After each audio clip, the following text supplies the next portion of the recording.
There is a moment, precise, surgical, when the world observes something that comes from another world. It is not only the capsule streaking through the atmosphere, nor the controlled roar of re-entry. It is the fragile promise that this fragment of rock, dust, or ice might contain information that will forever change our idea of life, the solar system, and perhaps of ourselves. That moment is the culmination of years of design, of satellites traveling millions of kilometers, of robotic arms collecting samples with the precision of a watchmaker. But it is also the starting point of a series of dilemmas that cannot be solved inside a hangar.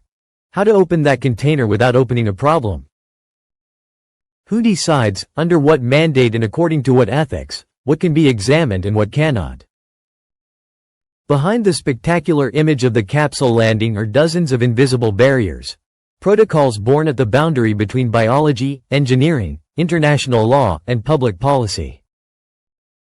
The first technical choice seems simple, yet its effects are profound. To sterilize the sample to eliminate any biological risk, or to preserve it intact to retain the faintest signals of possible non-terrestrial organic chemistry? Sterilizing means losing certain traces, fragile proteins, complex organic molecules, or microstructures that might be evidence of biological processes. Not sterilizing means facing the remote possibility that an alien organism, or unknown molecules, might interact with Earth's ecosystems. The decision cannot be left solely to the brightest scientists. It is political, social, moral. What's needed on Earth is a capacity worthy of the gesture. We're not speaking of a simple laboratory. We're speaking of facilities designed to receive, isolate, analyze, and safeguard extraterrestrial material while maintaining the highest level of biosafety, but calibrated to the specific mission. This involves sealed chambers, transfer systems that prevent direct exposure, chain of custody and traceability protocols capable of withstanding geopolitical and legal pressures. Who holds the key to that vault? How are the samples distributed to international laboratories? Are there criteria to decide who, how, and when can examine a core of regolith or a fragment of ice? The answers are far from obvious. They require shared regulations and new governance systems, because the knowledge that arises from a piece of alien world cannot remain the privilege of a few. The resources needed to design and maintain these systems are immense. A sample return mission involves multiple costly phases: collection, orbital containment, transfer toward Earth, re-entry, and post-return management. Each phase is a window of risk and a line in the budget. Funding mixes public money, international cooperation, and increasingly, private partnerships. But here lies another knot. Who holds the rights to scientific access? If a private company invests heavily, does it expect preferential treatment? If a state provides the reception base, what guarantees of access exist for scientists from countries without such infrastructure? Without clear rules, the return of a sample risks becoming an issue of power, one that could exclude valuable voices and perspectives. Alongside the practical challenges, ethical ones emerge. Imagine the opposite scenario, in which a discovery in Martian regolith or in the geysers of an icy moon reveals a fundamental difference from life as we know it. Who owns the rights to publication? What decision-making process determines when a result is ready to be made public? The rhythm of science collides with the need for public transparency and the social impact of discovery. Managing information becomes a matter of responsibility, communicating clearly, avoiding sensationalism, anticipating scenarios and institutional responses. All of this is part of preparation. But it's not enough. The public must be involved not as passive spectators but as participants in a broader ethical deliberation. Trust in science is built long before re-entry day, through participatory processes and decisions that are explainable and justifiable.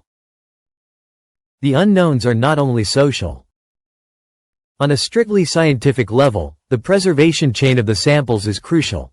Temperature, pressure, light exposure, and terrestrial contamination can irreversibly alter the signals we seek.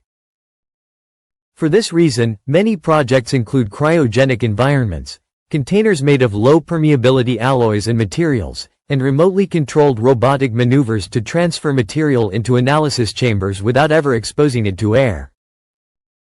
These technical engineering solutions are fascinating to watch on video because they combine the rigor of mechanics with the delicacy of a microscopic operation. An arm extracting a sample as if drawing out a thread of gold. A glove system allowing researchers to manipulate without contaminating. Lenses directing light only where needed to avoid degrading fragile compounds. Yet technical perfection is no absolute guarantee. A residual element of risk always remains, and society must be ready to handle it.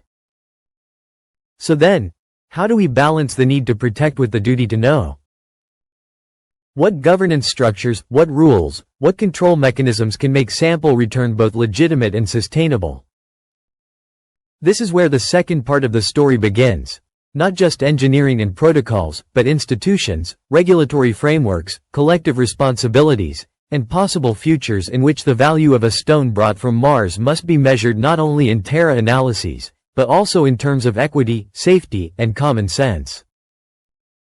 As we proceed, we must consider concrete models of governance that are credible and flexible. One possible path is a combination of binding international rules and multilateral oversight bodies composed of scientists, ethicists, jurists, and representatives of civil society. These bodies could define risk classification criteria, authorize opening procedures, and manage sample distribution according to principles of transparency and rotation. Imagine a committee that, in light of a unified technical assessment, decides that certain material may be analyzed in laboratories with specific capabilities, while other material remains sealed pending further study. Such a committee would not act in the shadows. It would publish its criteria, decisions, and motivations, making communication part of governance itself. Another useful tool is staged access. Initial centralized and non-invasive analyses, followed by the sharing of aliquots with international research groups selected under public criteria, culminating in broader access if the data allows. This approach reduces immediate risks and builds trust gradually. At the same time, simulated contamination exercises and emergency plans must become routine. Hypothetical scenarios, risk models, public communication protocols, and legal and operational containment strategies. Preparation is often the best safeguard against panic. Then comes the economic question. How to divide the costs of complex, long-lasting infrastructure. A fair solution might involve consortia blending state support, international contributions, and public-private partnership funds, governed by rules that forbid the purchase of privileged scientific access in exchange for money. Advanced science must not become a luxury reserved for those who can pay first. At the same time, it must be recognized that infrastructural investment generates capabilities useful for many other scientific projects and for training technicians and researchers, yielding value that far exceeds the instant of discovery. Finally, the ethical and cultural debate. Discovering signs of life or prebiotic processes in extraterrestrial material would alter narratives that have shaped our identity for millennia. Institutions must prepare not only for scientific but also for cultural and religious reactions, planning public dialogues and consultations that include diverse perspectives. At the same time, apocalyptic drift must be avoided.